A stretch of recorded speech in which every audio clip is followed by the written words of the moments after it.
Vamos a comenzar a desarrollar el tema para programación 1 de herencia y polimorfismo.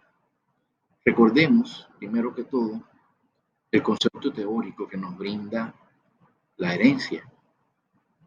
La primera característica o la primera utilidad que tiene la herencia dentro de la programación orientada a objetos es que se utiliza como un mecanismo para reutilización de software. ¿Qué quiere decir esto? Que nos permite reutilizar código fuente y nos ayuda a no tener que escribir una y otra vez un mismo código. Permite definir también a partir de una clase otras clases relacionadas, de modo que se puede realizar dos operaciones, una de especialización de la clase dada y una de generalización de la clase dada.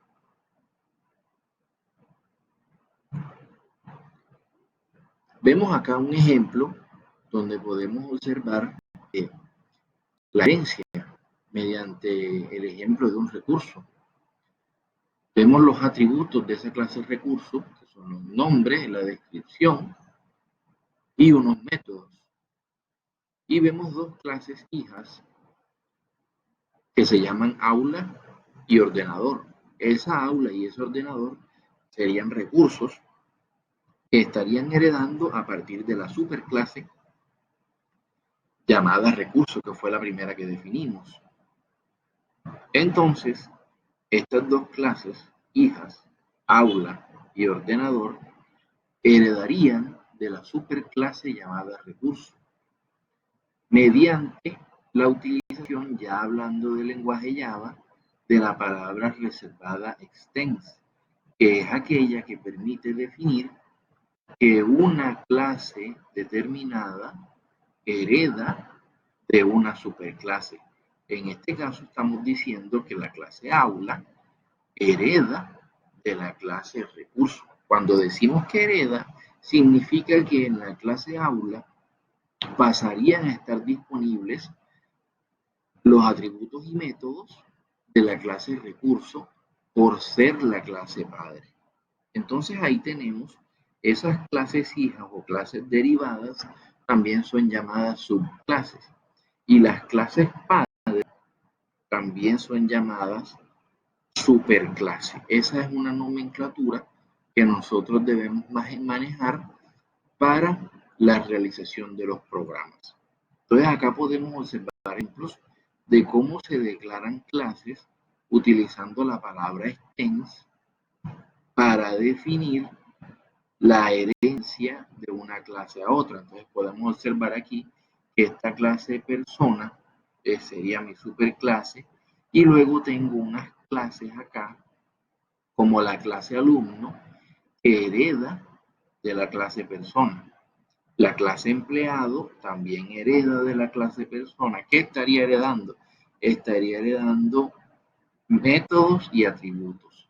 Luego la clase profesor hereda de la clase empleado. Al heredar de la clase empleado, recordemos que la clase empleado está heredando de la clase persona.